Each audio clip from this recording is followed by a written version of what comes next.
Hello? Mm. Can you hear me well? I can. Alright. I just had a quick question regarding the Trinity, if that's okay with you. Uh-huh. So, St. Augustine Hippo, when he says On the Doctrine, Book 1, Chapter 5, that the Father and the Son and the Hold Holy on. Spirit... On the Trinity or Enchiridion on Christian doctrine? Which book are you studying? On the Christian doctrine. No, So Enchiridion? On the doctrine. Yes. Enchiridion. Yes. Okay, go ahead. So when he says that the Father and the Son and the Holy Spirit, they're each an individual complete substance, would this be talking about first substance or second substance? I don't know what you mean first or second substance. I don't know what you're talking about. Yeah, so like Aristotle in metaphysics, he puts primary substance. Augustine is not going to be using Aristotelian metaphysics. Yeah, so, no, this is what it means. It's going to be the hypostases of the three persons. He's right? not So going to be using concrete. Aristotelian metaphysics. Yeah, no, the metaphysics he's using is based on Aristotle. No, it's not. Okay, what metaphysics is it based on? Platonism and Neoplatonism. Okay, so tell me what this means. The three complete Hold on. substances. Let me. Where I'm at the Enchiridion. Which chapter? It's going to be Book 1, Chapter 5.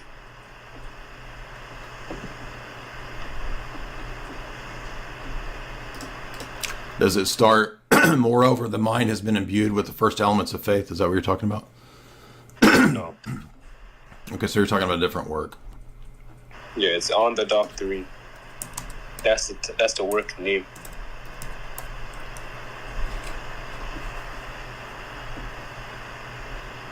Okay, I got it. So would you name these three complete substances? Would it be concrete or abstract?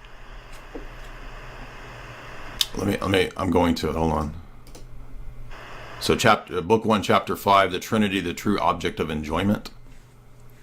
I'm assuming they should talk about that the three of them, they're triune. It goes about perichoresis, it goes about consubstantiality. Does it begin the true objects of enjoyment in our Father, Son, and Holy Spirit? Is that it? I'm pretty sure.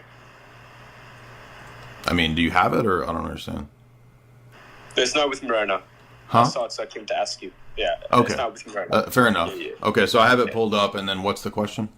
Yes, sir. So I was asking, so the three complete substances, right? So, obviously some people can interpret differently, right? So I was wondering what the correct interpretation is. Like, would it be concrete, three substances, or would it be abstract, three substances? It's neither one, because that terminology isn't applicable to the Trinity. There are three hypostases with one essence. So it's nothing to do with abstract or concrete. Yeah, but are you aware with what concrete is?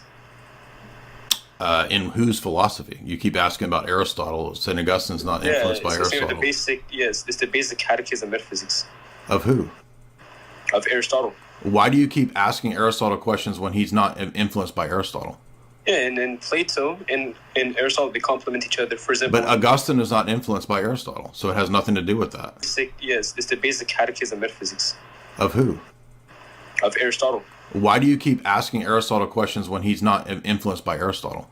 Yeah, and Plato and Aristotle, they complement each other. For example, but Augustine is not influenced by Aristotle, so it has nothing to do with that. You said that's hypostasis in Christian theology is not the closest equivalent is Aristotle's notion of the individual, the agent. Okay, so it's going to be agent. So we say the three hypostases they unify into one agent, or it says three individual agents? Three agents with one essence. Three agents, one essence. And would you say that your God's pure act? No. You wouldn't say your God's pure act? Okay. No, we're not Aristotelians. So you're trying to... Are you a Muslim that's trying to understand this stuff? Huh? Yeah, I'm a Muslim. Okay, but you have no idea what you're dealing with. You're trying to import these ideas from systems that have nothing to do with what Augustine's talking about. No. I'm an ex-Christian. Went to Christian Academy. I'm sorry. So within that doesn't mean you know what you're talking about because you went to a Christian academy. Yeah, for sure. So then if you knew Christian, then you would know that Orthodox are not going to say God's is pure act. You hold to Palamas, right? Mm-hmm. So in chapter 78 of the 150 chapters, we said that God is the nature of all beings. I mean, that's his energy. The mythics would be the nature of all beings. Slow down. I've read the 150 chapters. Slow down. What are you saying? Chapter 78. What about it? Chapters. He says that God, meaning his mythics, because the energy can be nominally referred as God as well, that God is the nature of all beings. meaning that his operations is nature, and there's obviously teleos, nature, you have substantial nature, you have essential nature. Slow down and stop trying to play word games. Yeah, it's not word games. I'm pulling up the 150 chapters, and you're reading it super fast. Which one? Chapter 78, sir. What? 78? Yes, sir.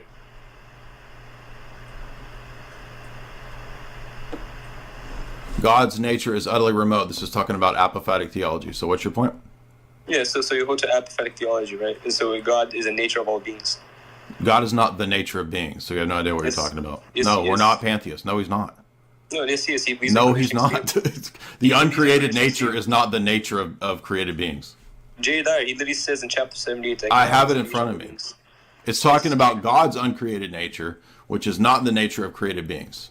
No Orthodox person believes that. That's ridiculous. Yeah. Well, why are you saying this? You think we don't know our own theology? No. Gregor Palamas, obviously affirms creation ex deo. ABC, that teleological nature of God is identical to all beings of nature. No, it's not.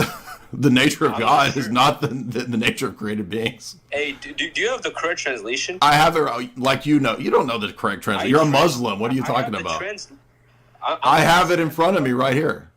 Listen, I'm a Muslim, but I translate. But you have no idea what Christian. You think that Christian theology teaches that God's nature is the nature of created beings. It's not. No, that's not what I'm teaching. That's what Gregor Palamas. No, I have it in front of me. He does not say that. I have it in front of me as well. Well, but you guys commit taqiyya and lie, so that's not what he says. As a Salafi, I commit taqiyya, correct? What? As a Salafi who holds to Ahlul Sunnah wal Jama'ah, I do taqiyya. Here we go with Arabic bullshit, spitting out the Arabic terms. Nobody, that doesn't impress anybody over here. We don't care that you spit out Arabic terms. I'm sorry, sir, but you hold to antitosis ton idiomatum, correct? Every nature is utterly remote and absolutely estranged from the divine nature. The very first sentence in this paragraph refutes this idiocy of what you're saying. Okay. So he literally says... Okay. Yeah, so if you go down, he says, this too is a wisdom of goodness, and simply all that receive of God, or of God. Well, also the saints fall in theology. And since God is also called the nature of all beings, as he of all that he partaker in the methods of it, meaning as you're not even reading. You're like spitting. You're not free. Okay. It says he is the very It says he is the very being of beings and the form in the forms as the primal form in the wisdom. That means he's the source and the archetype of the created order.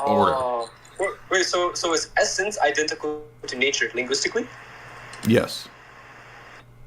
Essence. Okay. So what are God's essence is the same as his nature. I never asked. Wait. So is you just asked me if it was the same. What do you mean you never asked? Wait. So is teleos identical to essence? Teleos? That's purpose, dude. What are you talking about? No, purpose is not nature, dummy. Yes, but teleological nature is part telos. Of three. No, you don't even know. There's no such thing as teleological nature. Telos is purpose. Yes, there is. No, there's not. You don't know these terms, dude. You have no idea what you're talking about. What do you think? Do you listen to me? I'm telling you our theology. Telos is purpose. It's not a nature. Yeah, it's not a nature. Nobody said it's a nature. You just said teleological nature. Teleological nature. You just said that. The actual purpose, extrinsically. There's two types of teleos. Are you aware of the two types? It's telos, not teleos. You're not even saying it right. Oh man. Okay. So God's nature is not a teleological nature. Okay. Okay. 78 verse. The very first sentence says. Regarding the very first sentence. The very first sentence says that you're lying about all this passage. You're lying. Why are you lying about this passage? Like, what do you like? Who told you this? So you're Control F searching. You haven't actually read this work. I have that direct. Yeah, it's in front of everybody. It doesn't say that God's nature is created nature. It says the very first sentence says the opposite of that. I don't care what you have in front of you. I have the skin right here. The what? I have the skin right here. Nobody cares what you have in front of you. All right, sir. Sir. Let me ask you a question. Yes, sir. So you're a doofus, I'm assuming, correct? Obviously, you're a doofus that you hold to True feces. Do you know what Doofus is? So, this is the dumbest. Like, so is this your new plan of attack? Let's talk about Islam first. You want to talk about Islam? Wait. You just want to go through text that you don't even understand. You don't want me to talk about Islam now? Sir. Sir. You don't know the Chalcedon Creed? Does it say? Yeah, I know it. Like, I don't know Chalcedon. Yeah. He is not nature because he is beyond all nature. Do you see that? You just said he is nature.